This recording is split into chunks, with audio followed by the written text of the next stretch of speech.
Works here, and this is the 3rd anniversary video for the channel. Now, you may be asking, dear viewer, was that clickbait? No, I'm absolutely serious. I have hated Jinbei for over 10 years. The reason why is because ever since he's been introduced into the story, and to give you a rough estimate of how long that has been, he debuted in the flesh in chapter 528, which is during the Impel Down arc.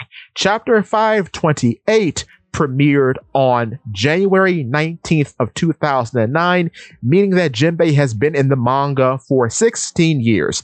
In those 16 years, he has never presented or been written in a way that would make the viewer believe that he is a main character. He does very secondary things, which lead to very situational successes, and then he leaves the situation. Never, ever is he presented as someone who can stand the test of time and be a significant part of the main cast for 100+ chapters, which is why we're going to discuss him today. Now, first we're going to discuss his occupation, followed with how that represents his dream. Then we're going to discuss his design, his moveset, and finally we're going to leave off on what I think will happen to him in the future. Spoilers, if you're looking for a main character to die, he is the primary candidate. Not Brook, not Luffy, not Zoro, not Nami, not Sanji, not Usopp.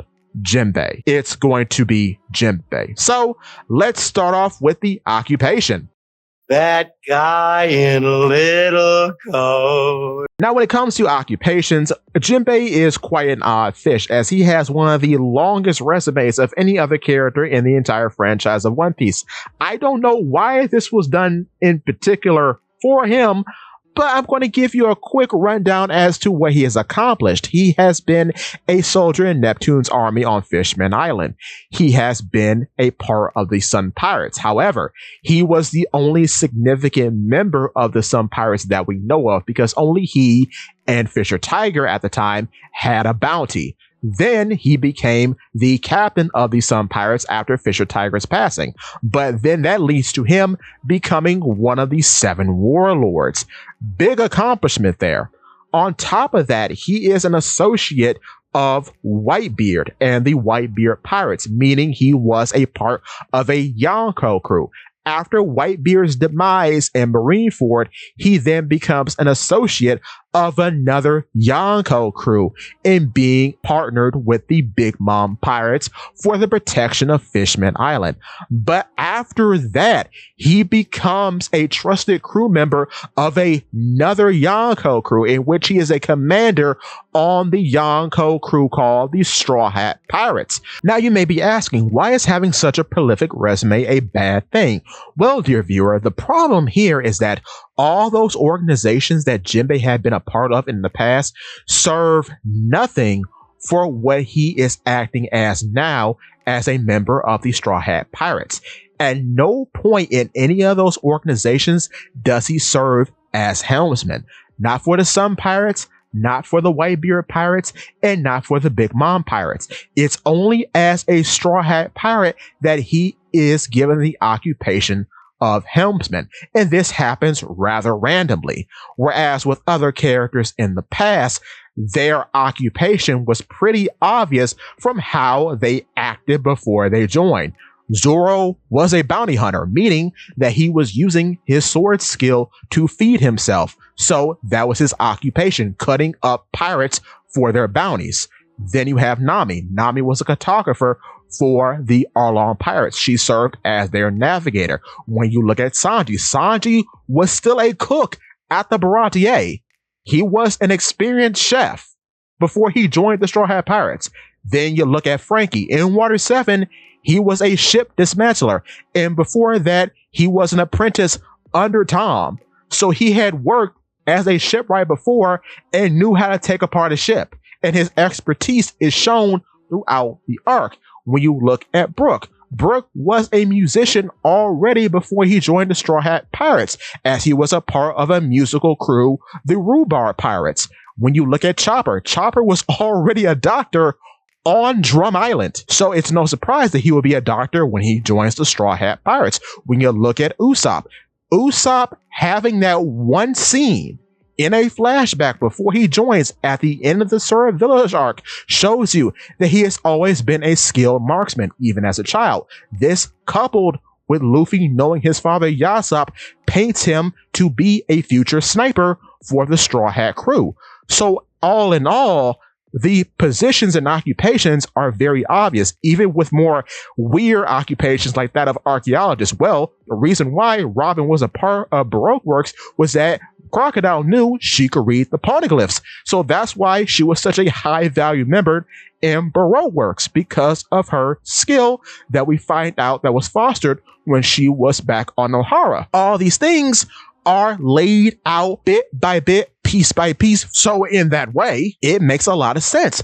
With Jinbei, you get none of that. There's no passion. There's no history. There's no point to him being a helmsman on this crew. There's no lead up. There's no rhyme or reason to it. It just happens. That's why the whole history of him being in this series is pretty much for naught, because what does it lead to? What does it mean? If not to characterize him as a helmsman. If it doesn't do that, there's no point even having it. But I'm sure in order to defend Jinbei's position as helmsman, people would like to cite some sources of impressive helmsmanship that we've seen from Jinbei in previous arcs, like the time that he sailed the escapees of Impel Down from Impel Down to Marineford. The only problem with this is that he did get the ship swept up in the aftershock of Whitebeard's quakes, which of course created a tsunami. This then caused the ship to be encapsulated inside the tsunami once Kuzan froze the two of them. This then led to the tsunami being broken and the ship being bisected from the shock after it fell into the bay. So that's not really a good mark of helmsmanship for Jinbei's resume. Then people will say, well, he surfed the green room created by Big Mom during Whole Cake Island. While it is impressive that he surfed the Sunny through said green room, this pales in comparison to a feat that we see from the entire crew during Jaya. You see, in the Jaya arc, we are introduced to the most cataclysmic natural event in the One Piece world.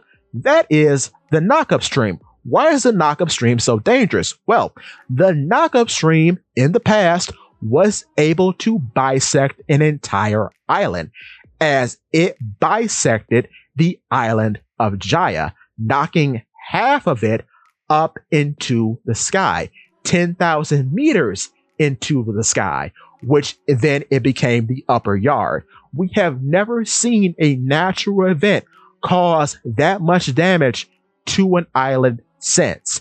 Everything else has been implied to be man-made. So, the Straw Hat Pirates at the time, whom did not have a helmsman, were able to navigate a East Blue cruising vessel called the Going Merry up that cataclysmic event and land safely in Skypiea. Do you realize how crazy that is?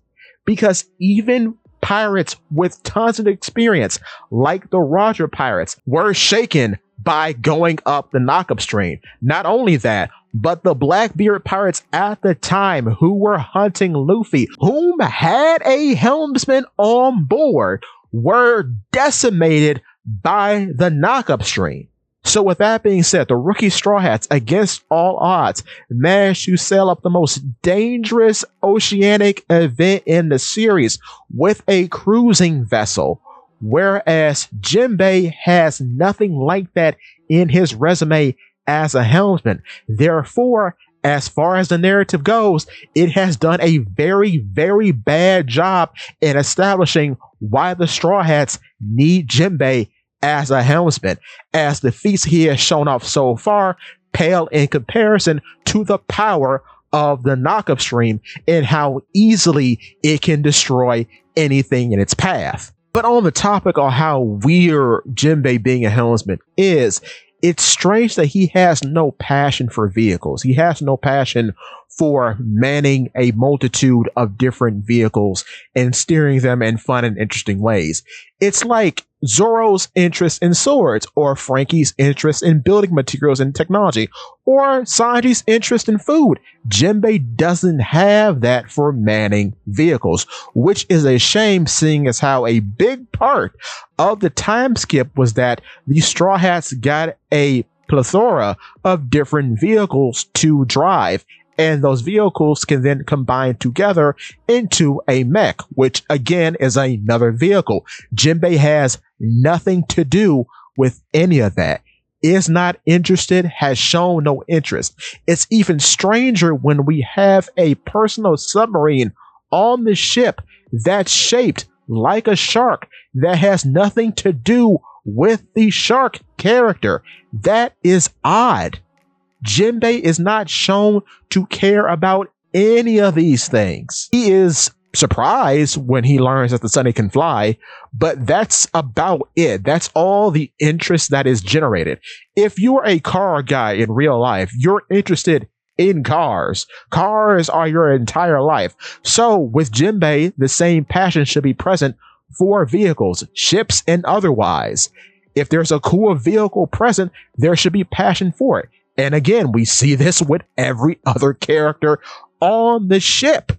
Robin has an interest in history. Nami has an interest in cartography.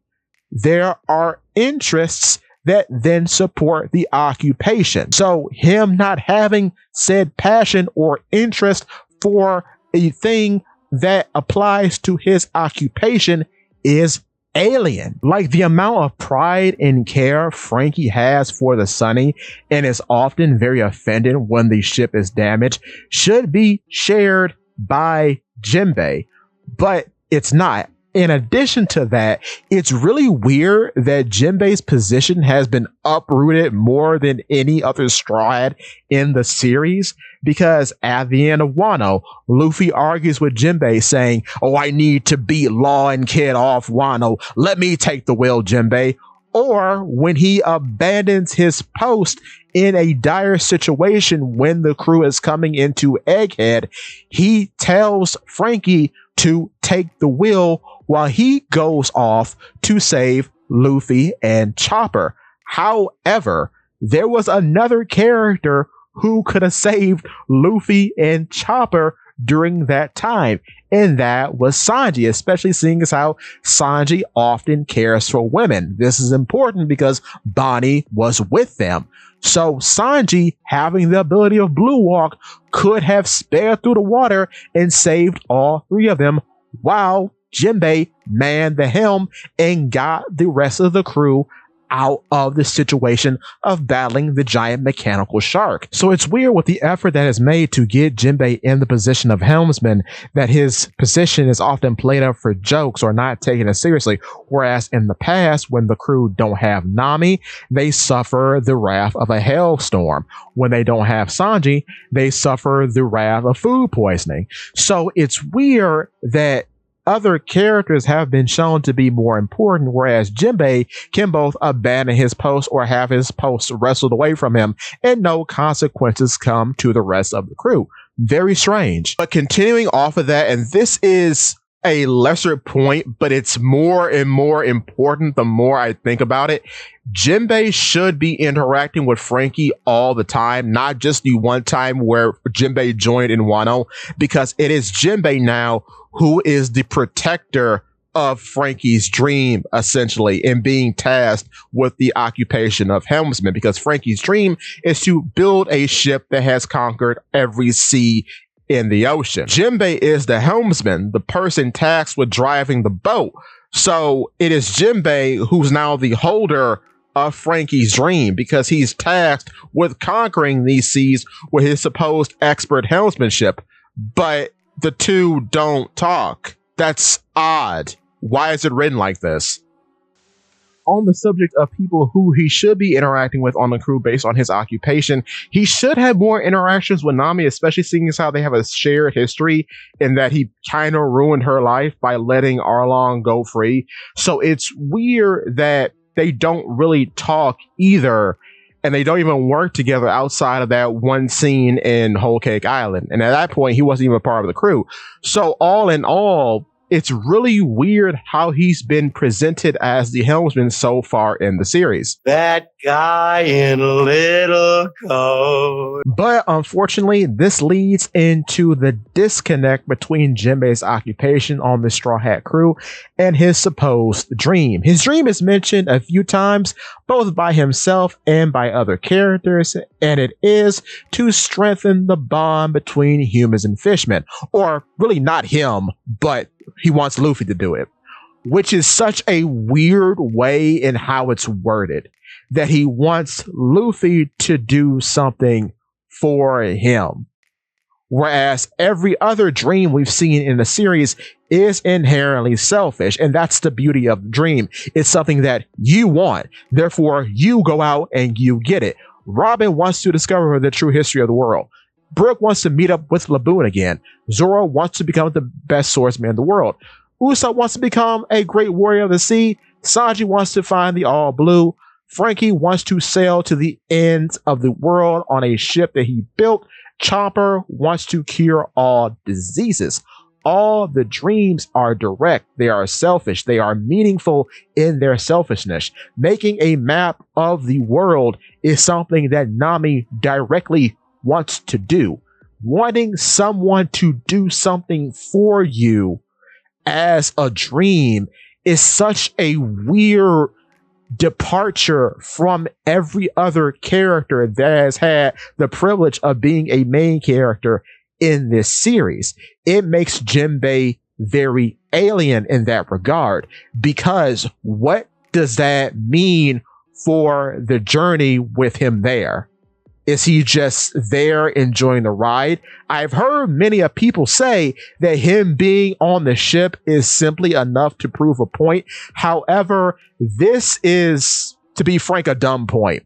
The reason why it's a dumb point is because people act as if pirate crews, even significant pirate crews with a lot of power, don't have honored fishmen in their ranks.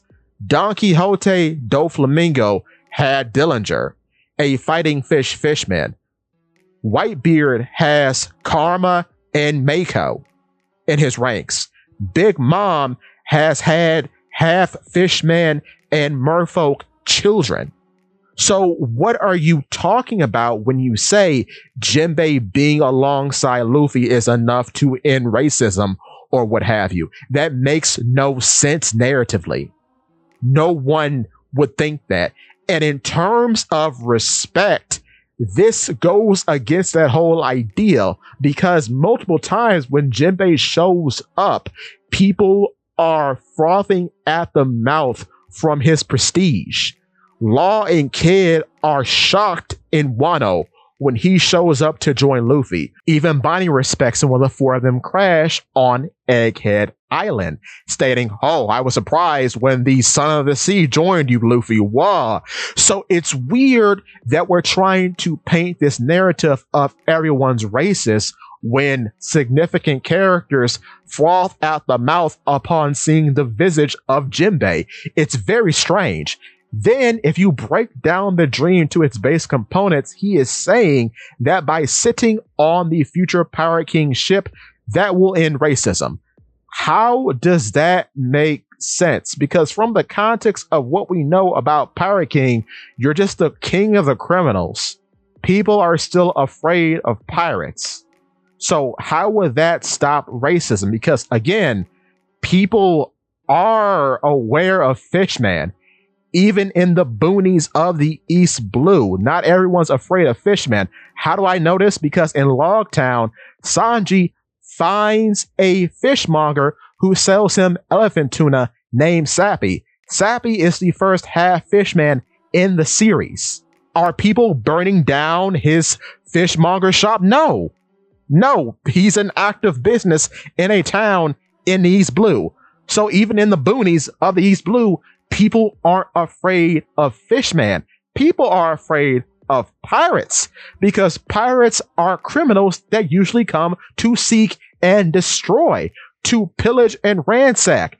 That's why pirates have a bad reputation. So I don't know how the stigma of being a pirate is going to be washed away by being the best criminal. It doesn't make sense in that regard. However, the other dreams present on the main cast do make sense because they're very simple X equals Y sort of dreams. You find a thing or you achieve a thing, and those things are facilitated through adventure, as this is an adventure series. To find the cure to all diseases, you have to travel the world and find different flora that can cure said diseases. To find the all blue, well, that's a location, or that's a sea that you have to find through adventure. To be the best swordsman in the world, you have to overcome all challenges and beat opponents across the world to be the best in the world.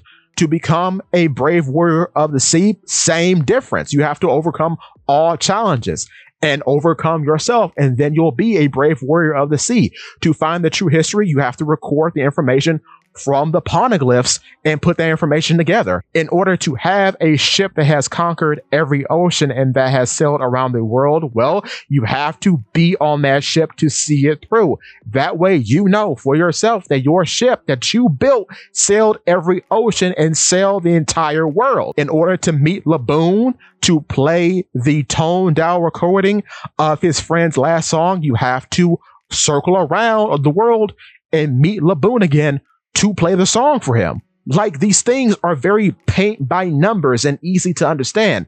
Being on a boat and that magically solving racism doesn't make sense. It just doesn't. But I know people have many a theory as to what Luffy may or may not do at the end of the series. We're not talking about that. As it stands right now, Jinbei's dream is to sit on the Pirate King ship and watch him end racism. This, coupled with him having the occupation of helmsman, makes no sense because the two aren't even complementary to one another, which is a far cry from what we have seen throughout the rest of the narrative with every other member of the Straw Hat crew. It's a far departure from what we're used to, and it's not really a good alternative for the story. It doesn't make sense with the elements we have now. And as far as I know, we aren't going to be getting any more because there has been no effort to extend Jinbei's dream or to have a particular point that will determine the end of racism in his eyes or what have you. There's nothing like that present in the series. And that takes a long time to do. That can't simply be achieved through a singular voyage or a multitude of voyages in a person's lifetime. That's a generational thing that has to be whittled down bit by bit, piece by piece. It can't be completed in a singular man's lifetime. So to put this unrealistic expectation on a character is weird, again, regarding the rest of the characters in the narrative so far. But dear viewer, I have saved the best for last. The reason why Jinbei's dream doesn't make any sense because it was denied by his mentor, Fisher Tiger.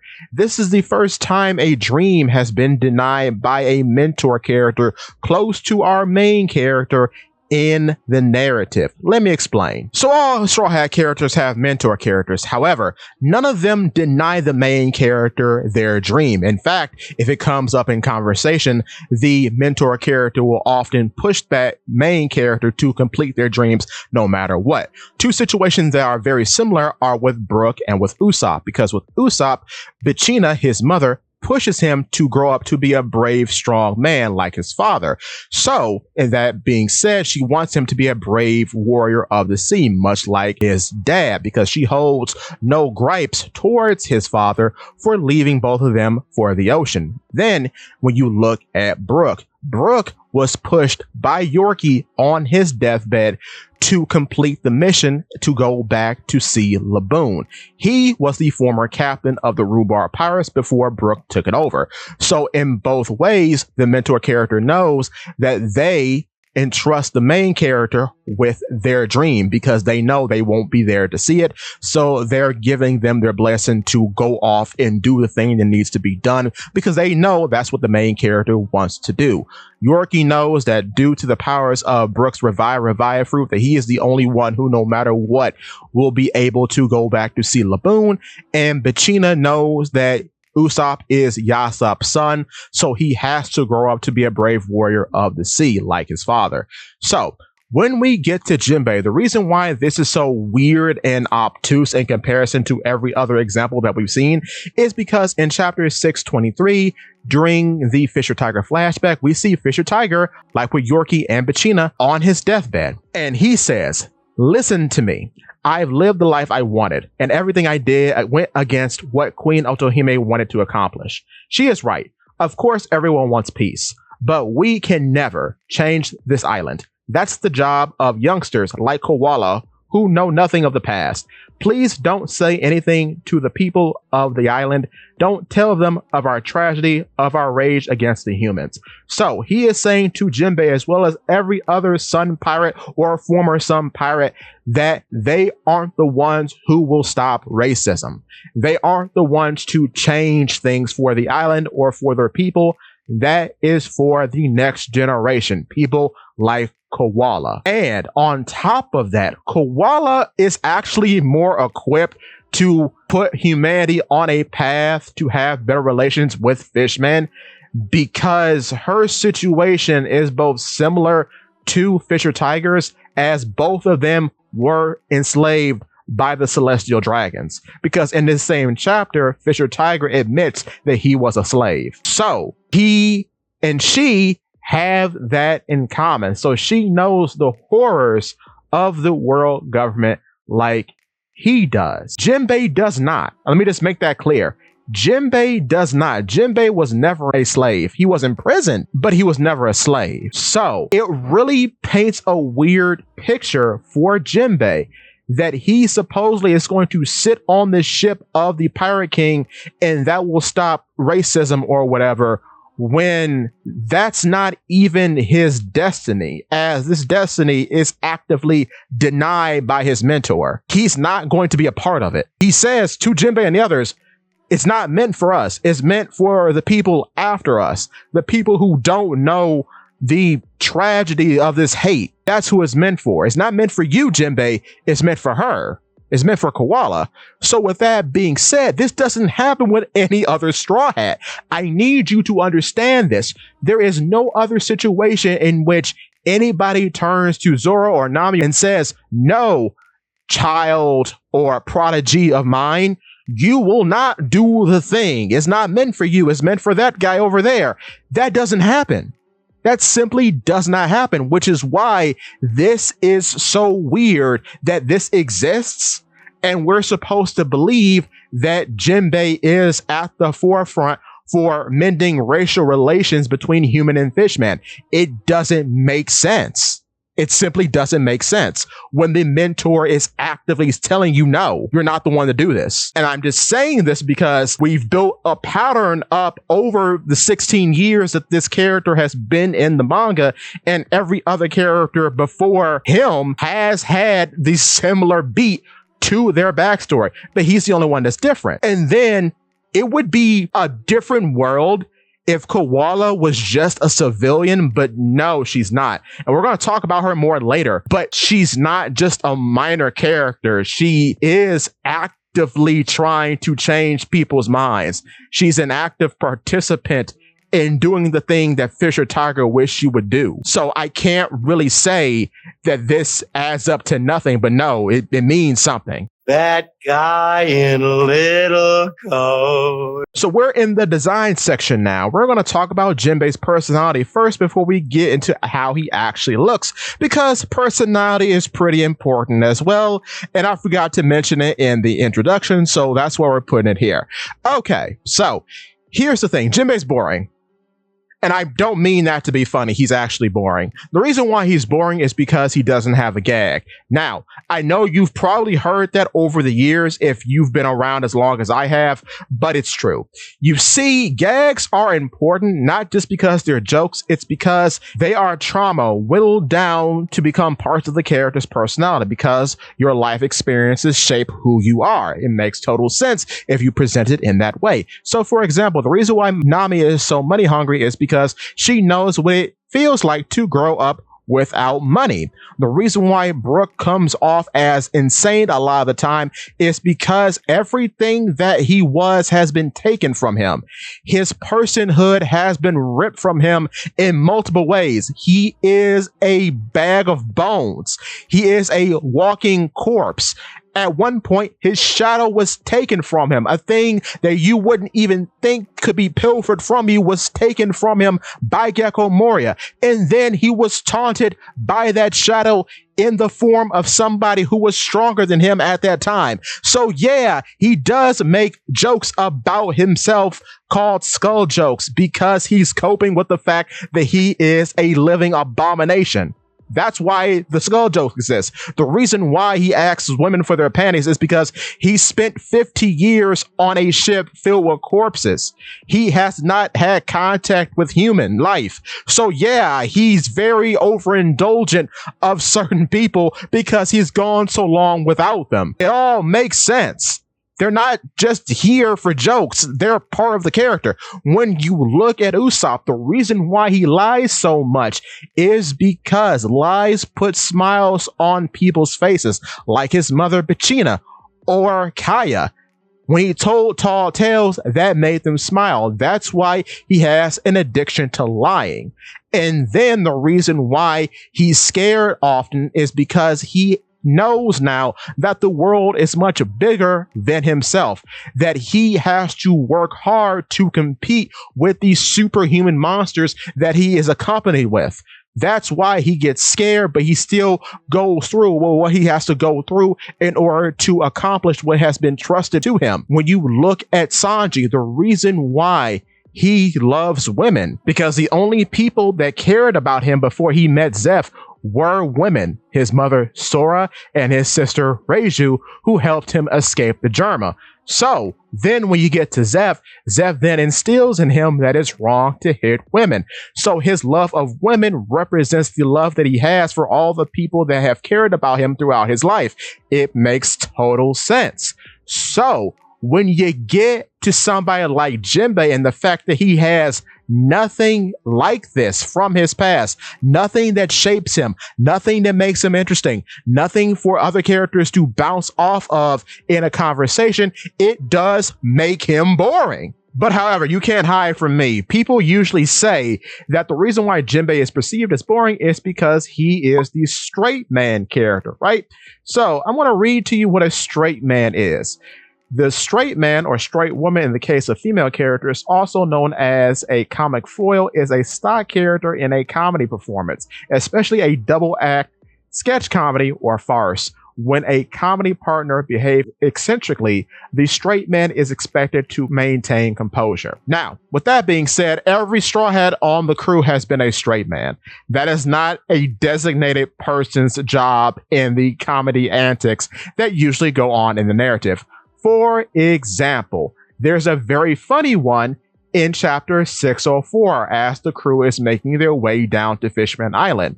Brooke says, "I'm so cold, I'm getting goosebumps on my skin." Wait, but I don't. And then he's interrupted by Chopper, who says, "But you're a skeleton, so you don't have any skin."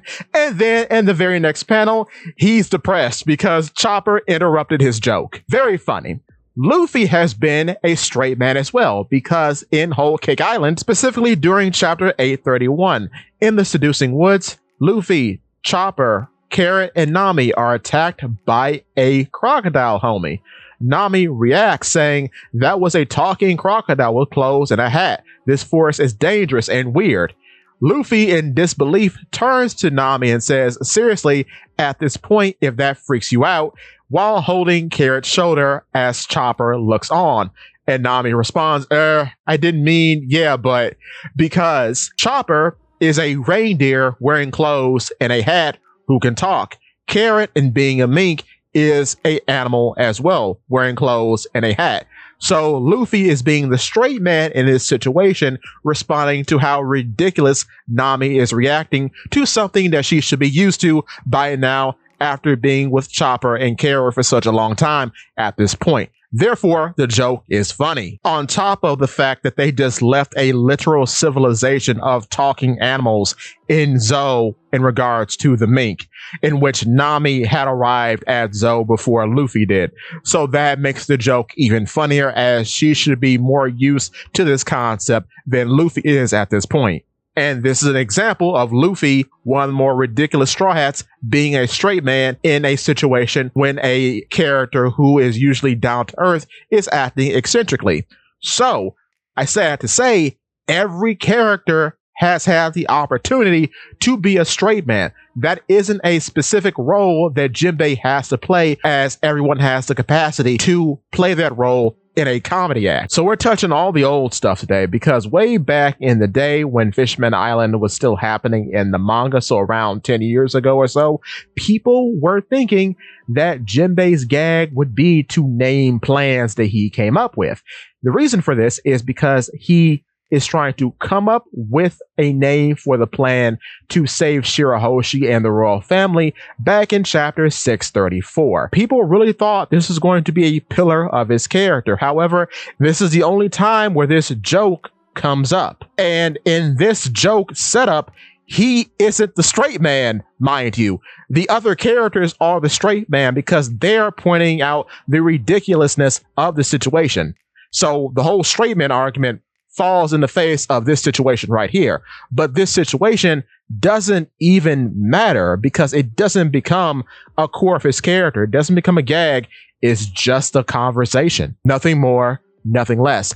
But I'm bringing this up because of the hundreds and possibly thousands of conversations that I've had with people over the years saying that this wouldn't matter. But it turns out it didn't matter, because you probably don't even know of what I'm talking about if you're new and are just getting into the series now. This is probably the first time you're hearing of anything like this, but I assure you, this back in the day was a big thing that people thought would end up mattering, but it turns out, no, isn't a part of his character at all. It's just something he said for a little one-off joke, and that was it.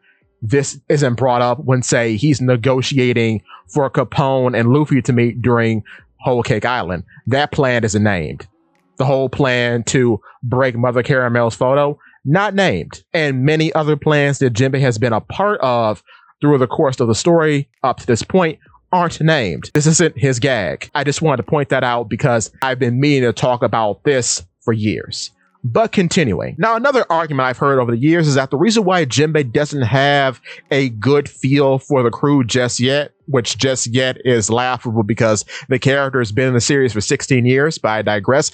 The point is that people are looking for some sort of downtime to happen with Jinbe. However, anybody who ever tells you that a character needs downtime to develop is a dirty liar, because we get some of the most interesting lore drops in Thriller Bark with Brook as he's fighting Ryuma. He gives us the full backstory of this technique he used back in his battle convoy days and how the boys renamed the technique because Brook was so good at it. So you don't need mystical, magical downtime in order for a character to develop. Development will happen in times of crisis. So when I say that, I say Jinbe is being written this way, possibly on purpose, so you don't have to get attached to him. A friend of mine a long time ago gave me this interesting trope that I think fits Jinbe very well. Said trope is called the mauve shirt trope. Now, to be fair, this is a term from TV tropes, and a mauve shirt, in short, is a character given just enough screen time and importance for the audience to care about them, but they aren't really a main character. If said mauve shirt becomes a main character, they become another trope called a sacrificial lion, in which this is a character who is slated to die to show the audience that things are actually real in this story and there are consequences that need to be dealt out. This makes a lot of sense for Jinbei, I will say, because at the end of Whole Cake Island, it's weirdly set up that Big Mom killed him because we don't know the fate of him or the Sun Pirates, only for him to show up near the end of Wano in the Onigashima section. So I don't know if there's more to that, but it would make a lot of sense in the future if this does happen.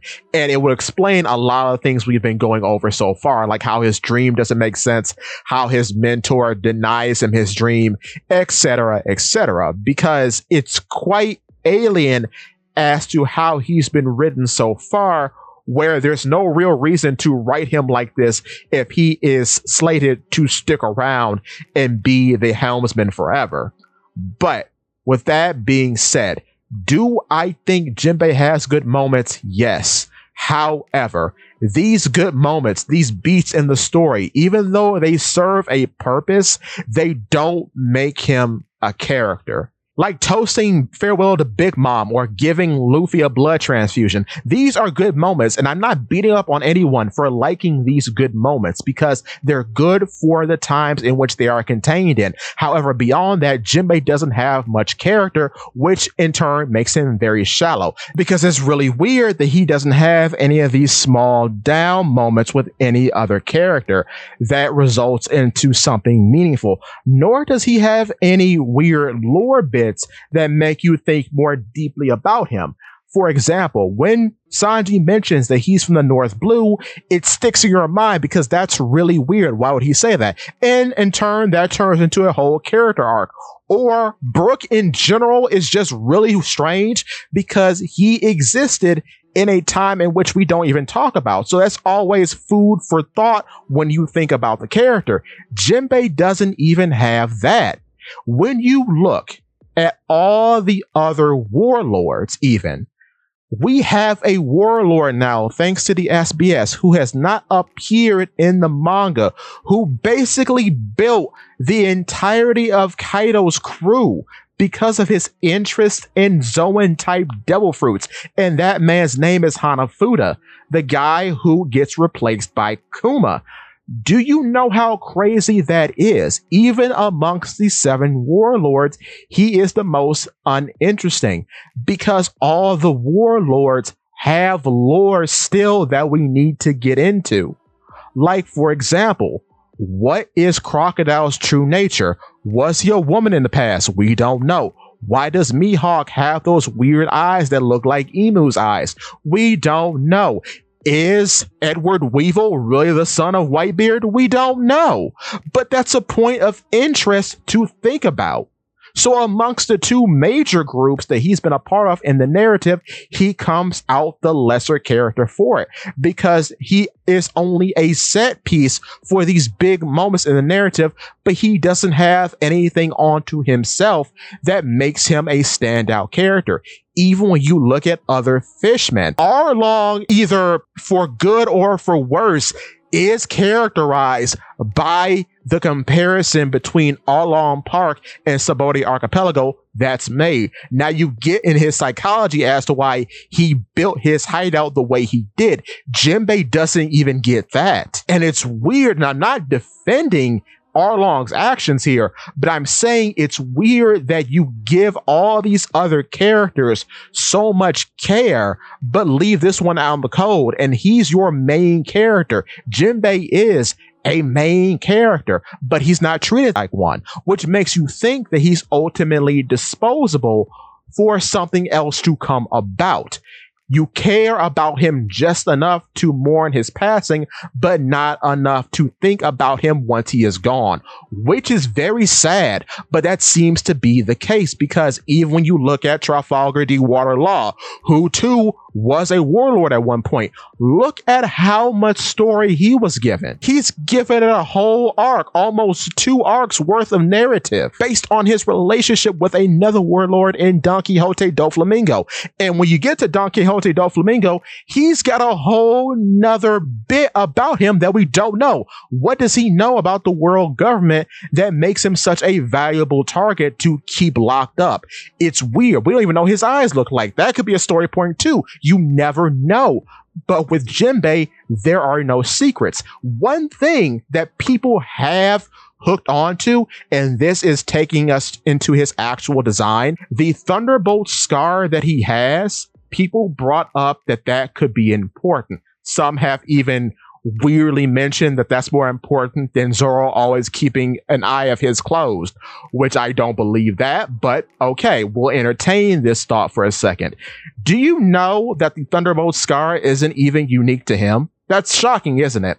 The reason why I say this is because Inazuma, in the same arc of Impel Down going into Marineford, also has a Thunderbolt-shaped scar, the same as Jinbei's. So it makes you think, well, man, that's not unique at all if two characters introduced in the same arc have the same scar, which is why I'm at a crossroads as to give Jinbei any actual props, because I keep finding these other little details that make it seem like, well, he must not be as important as he is written to be, because everything points to him being ultimately very disposable. So you know the phrase dress for the job you want? That doesn't apply to Jinbei. Jinbei is very self-contained within his theming, which doesn't really make a lot of sense when you compare him to the other characters in the Straw Hat crew. Because if you did know, his name derives from the term Jinbei-sama, which is the term to mean whale shark in Japanese. Then he wears a jinbei, which is a summertime Japanese garment. So in that way, he is a jinbei named Jinbei wearing a jinbei. It's all a part of the joke. That's his joke. That's his only joke that I know of, which is really weird because none of these things have much to do with helming a ship. And the reason why I bring this up is because every other character on the crew has some sort of article of clothing or some sort of obvious theming that relates back to their position on the crew. For example, Zoro is a swordsman. He carries 3 swords. He has 3 earrings in one ear that represent the 3 swords that he carries. And he has the belly warmer. The belly warmer, called a haramaki, is the thing that I always thought was a joke. Because a haramaki, even though it's a totally different thing, it shares the same name as a piece of chest armor worn by samurai. The reason why I make this comparison now is because the belly warmer haramaki is something usually worn by old men in anime, or in Japanese culture, I guess.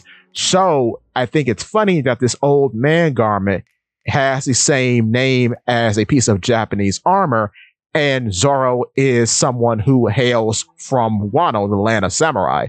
So I think that's all a part of the pun with him.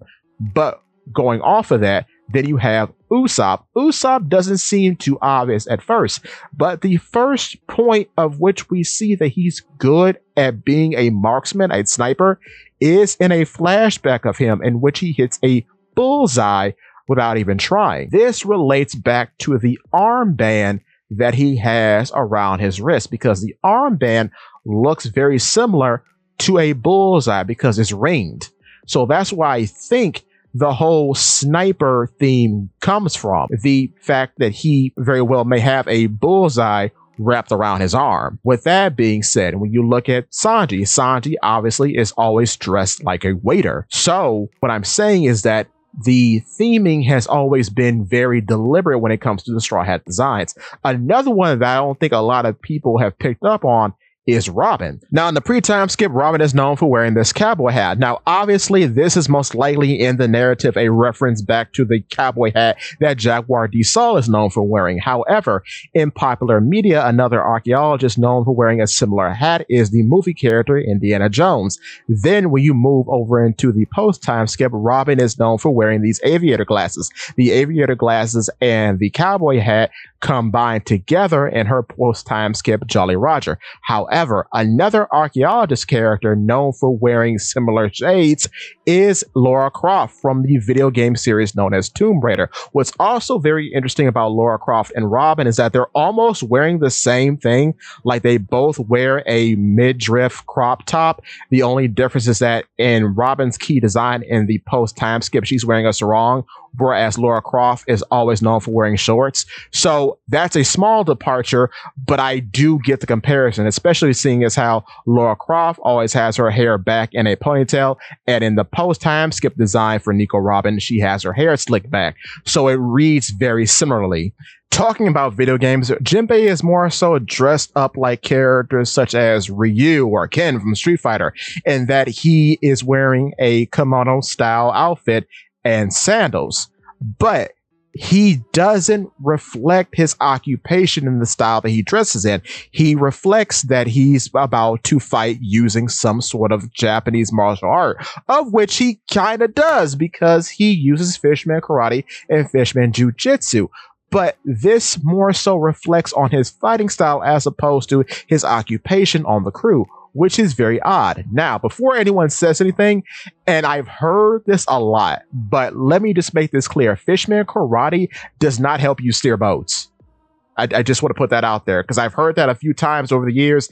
It's always a weird sentiment to come to, and I don't know how people come to that conclusion, but they do. Putting that out there now, that doesn't exist. But what's so weird about Jinbei's design and how it's represented in the manga, at least, is that when you get these various color spreads that he's in, Oda always tries to put him off to the side or hide him behind something.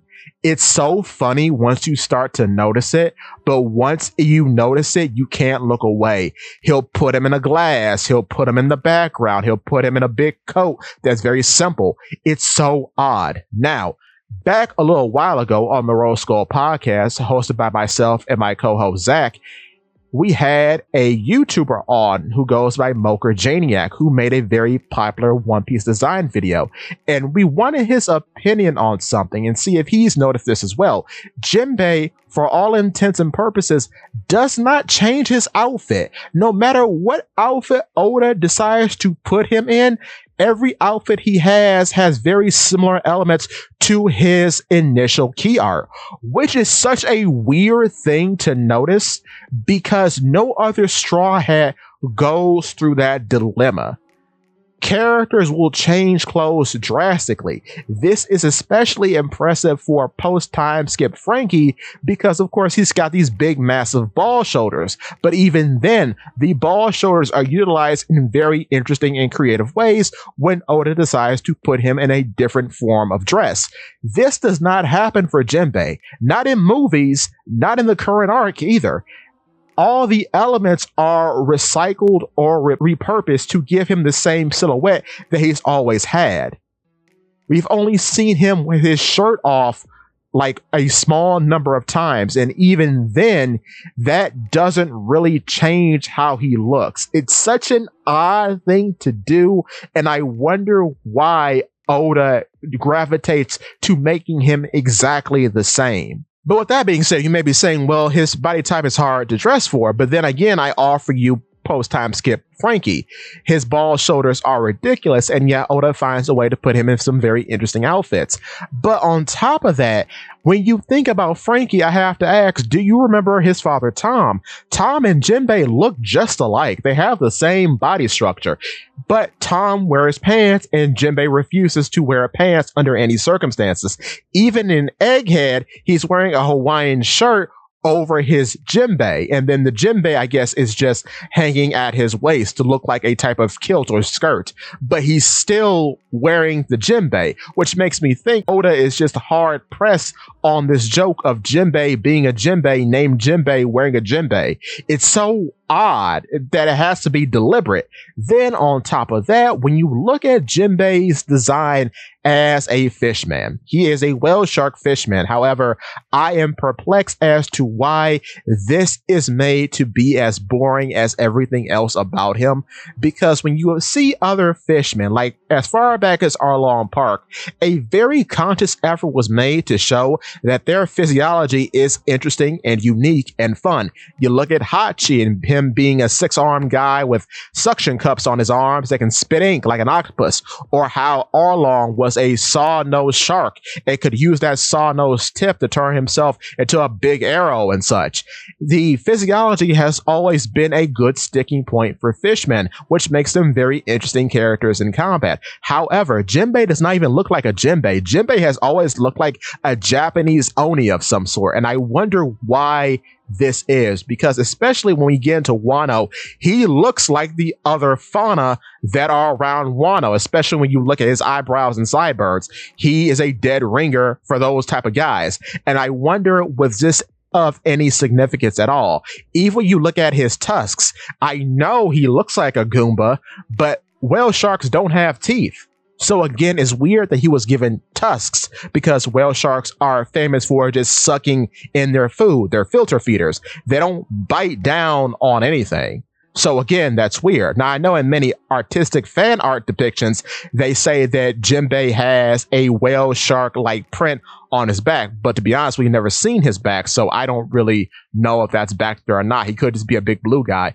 But it's weird that he doesn't have any interesting physiological traits about him when that's been a big thing for a lot of fishman and merfolk type characters. So again, I don't know. And a lot of this has been continuing on since Dressrosa with Dillinger, and we find out that he's a fighting fishman, and that was a big deal because no fictional fish have been turned into fishmen in One Piece until we get Dillinger. So even seeing that was cool. But yeah, Jinbei doesn't even have any of those interesting traits that a whale shark has, other than, I guess, being big.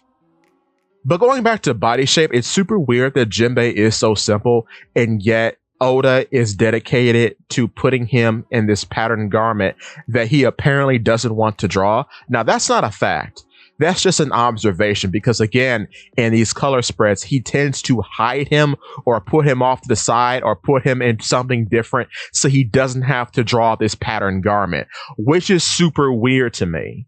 Because you could have changed his design at multiple points in the narrative, but he decided against it, apparently. So here we are. Another weird thing about Jinbei now being on the Straw Hats is that for some reason, and this is the weirdest thing, and I've heard no one say this, why did you give Chopper Kung Fu Point?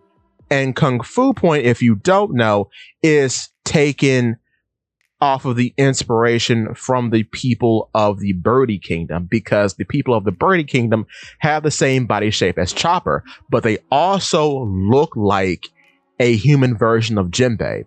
What's so weird about this too is that that point is called Kung Fu Point. So now we have a point of Chopper's who is round like Jinbei that specializes in a martial art like Jinbei. Why was this done? It's so odd to me. I've never been able to get over that. Why was this done? And then, too, it looks so weird in group shots to have Jinbei next to Frankie. Because between the two, they take up so much real estate if you have them just as they are. Because a lot of the time, either one or the other isn't in the shot, or you put Frankie in the General Frankie, so he's so much bigger than Jinbei. Otherwise, them as themselves aren't in a lot of group shots together. Or if they are, they're super obscured and the perspective is off because they're obscured. And I don't know why this was done.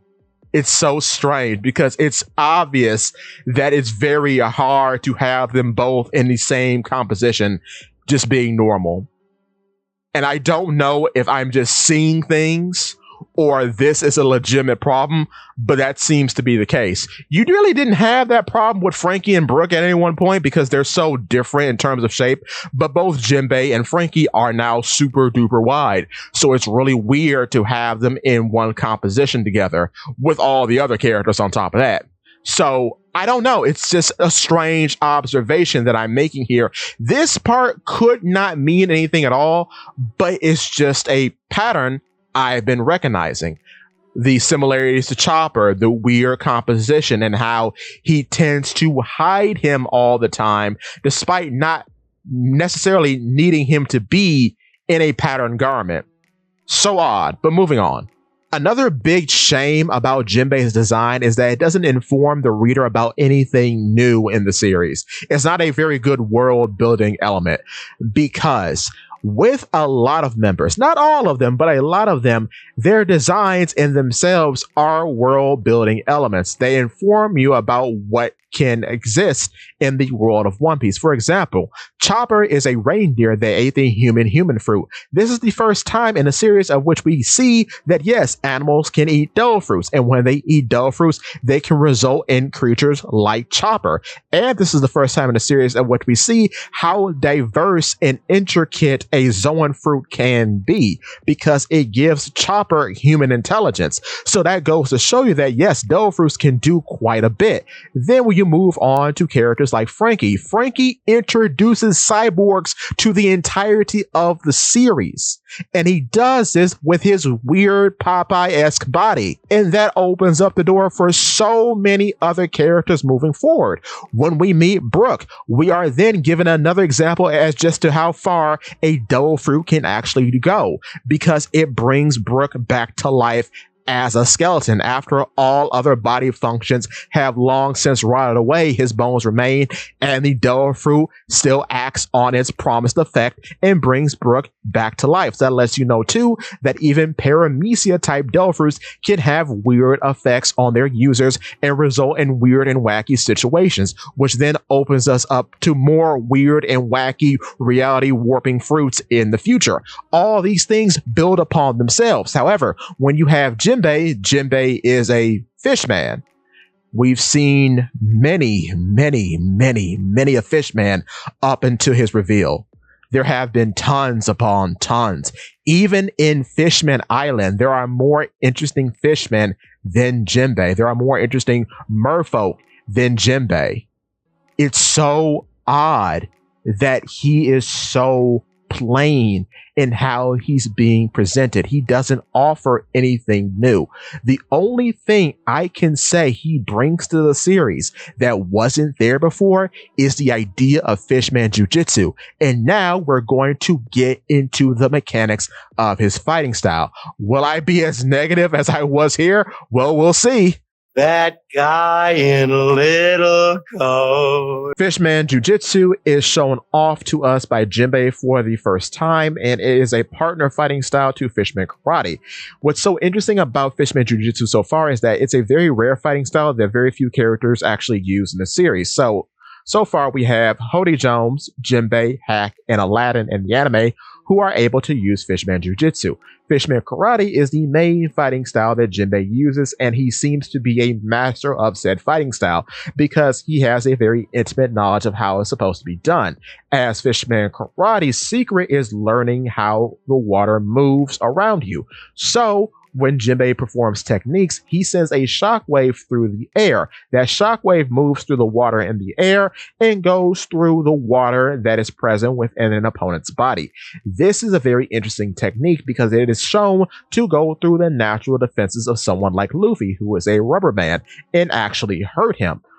So, the weird thing about Fishman Karate is that despite how powerful it is not given any fanfare or respect compared to the other fighting styles currently present on the crew, like Three Sword style and Blackleg style. Despite Blackleg style being mostly just kicking and jumping around, it's given the most interesting fanfare in the series, in which you get to see Sanji bob and weave and catch his opponent unawares in various situations. The same thing goes for Zoro with his Three Sword style. A lot of effort is put in to show what his techniques actually are supposed to represent by showing these big animal motifs behind him when he does a cool move. There's a lot of fanfare, there's a lot of presence that usually gets the reader or the viewer very hyped to see these people fight. However, with Jinbei, most of his fights are just him standing very still and punching forward. Then a ripple occurs and the opponent is knocked away. That's all he does. What makes this so weird in hindsight is that when you are faced with other characters like S Shark or Koala or even Nico Robin, they have more interesting showings of fishman karate than the supposed expert in Jinbei. Nico Robin uses fishman karate in conjunction with her flower fruit abilities. Koala is a very swift and agile practitioner of the fighting style. And then we have S Shark. S Shark, the Seraphim clone of Jinbei, uses fishman karate in conjunction with his abilities of the swim fruit that he has borrowed from former Don Quixote family member Senor Pink.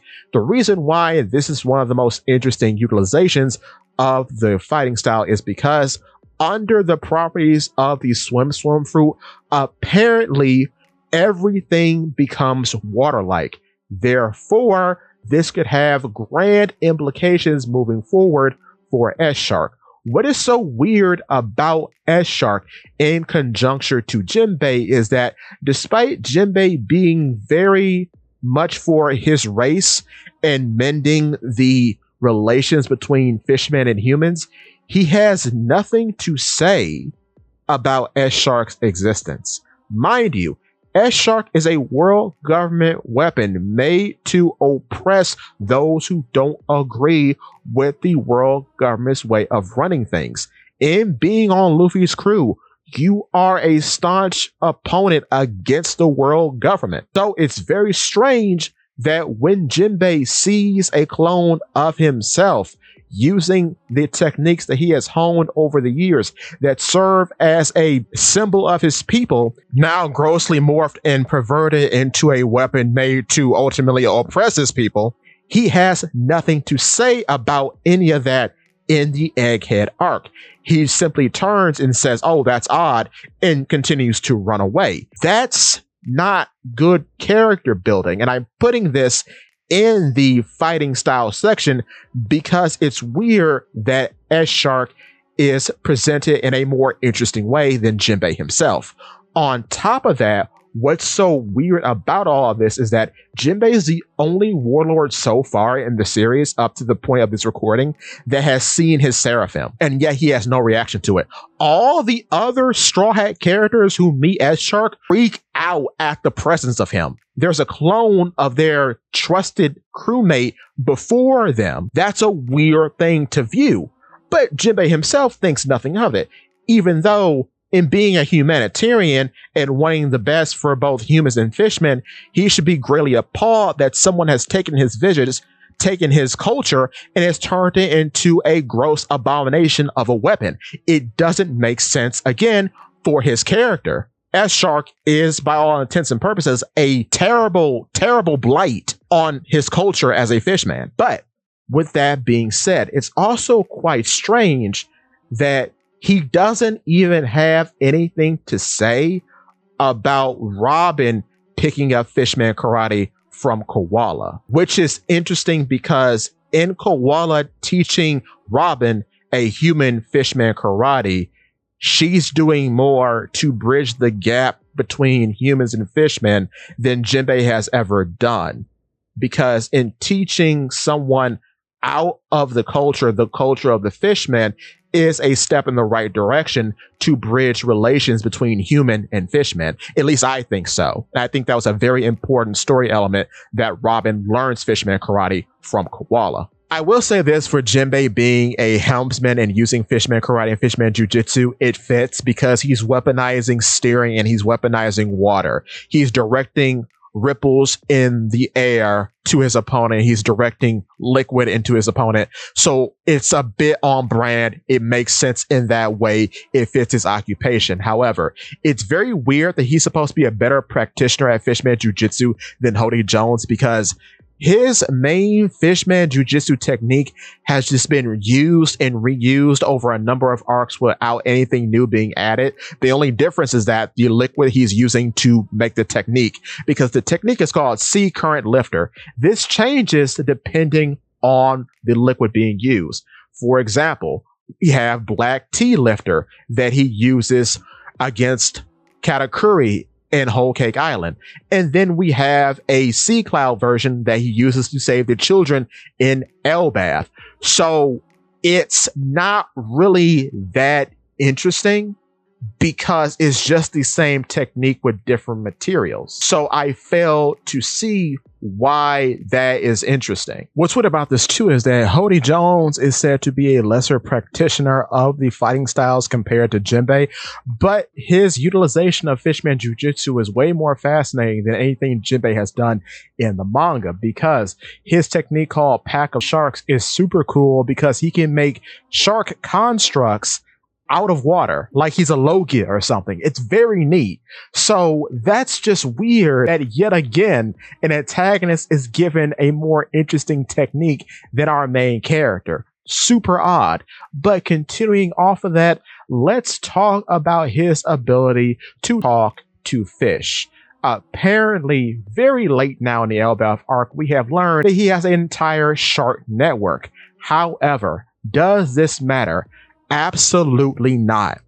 It is the most superfluous ability I think we've seen in the Straw Hat Crew so far. And I knew this was going to be a problem years ago because we already had someone who can talk to animals, that being Chopper. Chopper cannot just talk to fish, he can talk to any kind of animal, excluding maybe bugs. He doesn't summon them, however, but he does talk to them. We've seen him talk to birds, crabs, we've seen him talk to camels, we've seen him talk to king bulls, Sodom and Gomorrah, who were pets of the Frankie family. So we've seen him talk to a variety of creatures. Therefore, that ability is way more interesting than summoning a bunch of fish, which is a very situational ability that has only come in handy a small number of times. So I have to say, it's really superfluous to have two characters on the crew who basically do the same thing. Even though there is a tinge of difference between them,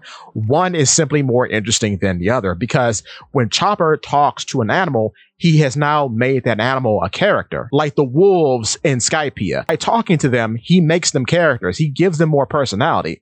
But with Jinbei, he doesn't do that. And then when you're talking about the whole deal of talking to fish in general, it is unique that Jinbei is seemingly the only fishman who can do this, but that pales in comparison to the amount of merfolk who can do the same thing. And in terms of the narrative, it really doesn't seem to care about his ability to do so, because first of all, Neptune can talk to whales.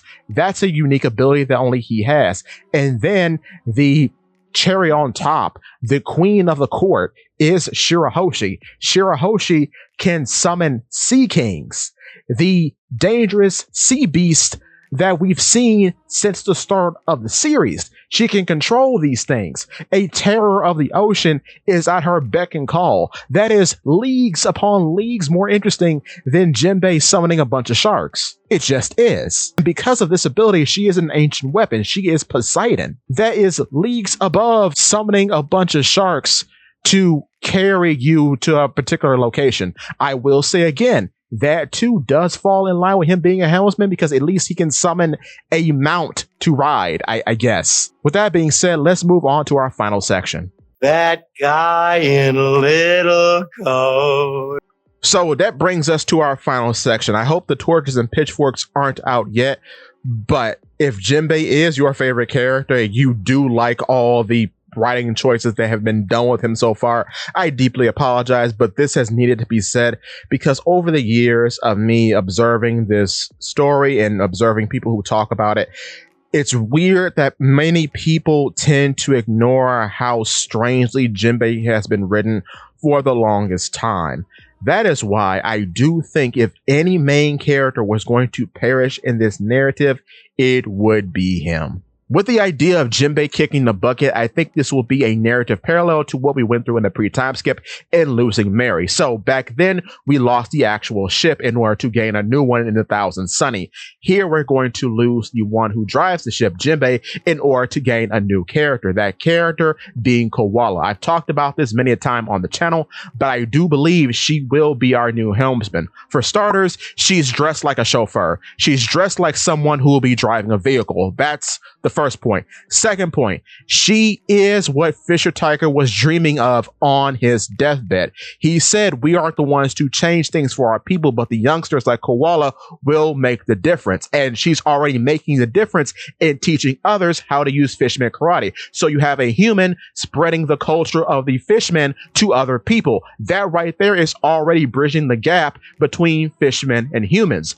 On top of that, she is the only human to have the mark of the sun on her back. And since she's been an adult, we have not seen it. She doesn't wear backless dresses or anything like that. So we've never seen the mark of the sun being shown off on her back as an adult. I think this is a very rich parallel to what Nami went through with Arlong. But instead of changing the mark completely, Koala will show it off, showing that, yes, I have been through the same things as Fisher Tiger. I do know the cruelty of humans, but I am willing to make a change in the world because of my history. I think that's the whole point of Koala, which is a much richer story than what we've been presented with Jinbei, because so far, the sun mark with Jinbei is just like a gang symbol, I guess. Like, no, really, literally. He doesn't experience the same things as Fisher Tiger or Arlong for that matter. So he just has it because it was the mark of the Sun Pirates. He doesn't know the depths of what the mark actually means because he's never went through the types of things Fisher Tiger went through. He only knows the stories secondhand from Fisher Tiger's experience. So that's why Koala will be a perfect candidate. Now, with that being said, I've also said in the past that I do think Koala will inherit the Paw Paw fruit. What is so interesting about that, and I don't know if anyone's noticed this, but it's weird that Jinbei and Kuma parallel so much because, for starters, both of their animal motifs are the bear. You would think that Jinbei's motif is the shark. No, when he became a Straw Hat, his animal motif became the bear, like Kuma's. And then both of them are warlords who joined the warlord organization under benevolent pretenses, because Kuma joined because of his daughter Bonnie and for her protection. Jinbei joined as an attempt to repair the relationship between humans and fishmen. However, those efforts were for naught because slavery was still going on in Sabaody Archipelago while he was a warlord, so I don't know what that was supposed to do. But both of them end up having a very similar style of fighting, as it echoes that of a sumo wrestler, in which they stand in one place and send out shockwaves through their hands. Kuma using the powers of the Paw Paw fruit, and Jinbei using his experience as a practitioner of Fishman karate. And then both of them can grab things that aren't normally tangible. Jinbei using Fishman Jiu-Jitsu can grab water, and Kuma can push out intangible things with no mass or presence like pain or fatigue and turn those into physical objects in the form of a Paw Paw bubble. Now, with that being said, too, this brings us back to Koala, because I think we're going to have a rerun of what happens in Dressrosa, which was the first time we saw Koala as an adult, in which Koala is going to be the one to eat the Paw Paw fruit, because Koala is a very unique character in that she is the only character who knows both Jinbei and Kuma on an intimate level. And seeing as how Bonnie most likely knows Koala through the memories left behind by Kuma, she would be more than delighted for someone who knew her father to eat his fruit. So I can see that being a real possibility. But now I'm going to give you some reasons why this works out for Koala. One, her name is Koala. Koalas are marsupials often mistaken for bears, so I think that's a pun there. Two, she already wears gloves, so she already has the same aesthetic as Bartholomew Kuma. With the whole paw pads being on her hands now, it would make sense. Three, Fishman karate, in the way that's been performed by Jinbei, at least makes me think that she would not be too unfamiliar with how the Paw Paw fruit works, seeing as how both of them have been shown to fight very similarly. And then going to the crew, if she does join, I think it will be a great boost for her as a helmsman, because now we have an actual travel power in the hands of the helmsman of our main cast. Because in One Piece, there aren't many abilities that give you the ability of free travel. I count maybe 3 or 4. Kuma's is one of the most significant ones because he's able to travel places he's been. And seeing as how Koala is also a member of the Revolutionary Army, she too most likely has traveled to a lot of places. So, in using the pawpaw fruit now, she could probably send herself and the entire boat to different locations, which would save a lot of time if you need the main characters to be in a location fairly quickly. I can see that being a very high possibility in the future. Now, the smoking gun here is that why would Koala leave the Revolutionary Army and join the Straw Hat Pirates? Well, here's the thing. When you look at every other organization in the series, the most likely one to fall are the Revolutionary Army. They don't have as much manpower or as much firepower as any Yonko crew that we see in the series, both past and present. They don't have it. When compared to the Marines, they don't have the firepower. When compared to the Holy Knights, they don't have the firepower. Are you seeing what Killingham is doing in the manga right now during Elbaf? It's crazy if you haven't, but go look it up. He's amazing.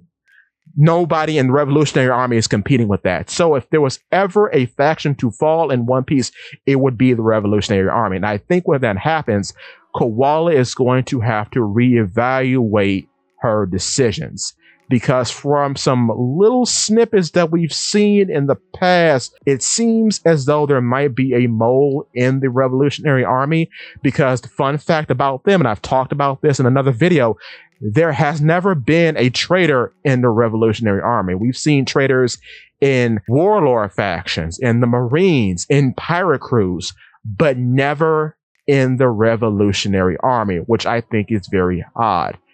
But we'll have to wait and see if that pans out. I think it will, because it's very odd that so much interest and so much significance was placed on Koala so very early on in the Fisher Tiger flashback, only for her to come back in the story.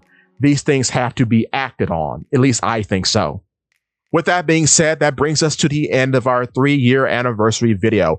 I have been thinking about this video since I started the channel, because I have been talking about this character in various places for over 10 years.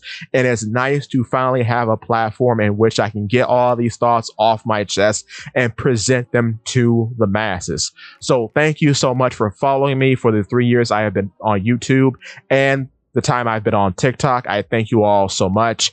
It really has meant a lot. At the time of this recording, we are nearing 2,000 subscribers, but we're shooting for the moon. We want more, we'll do more. Thank you for watching me every day when I post content. For those of you who are there at 7 a.m., I really appreciate it. And yeah, I'll continue to make content. With that being said, give me your thoughts and tell your friends about Polypede. What?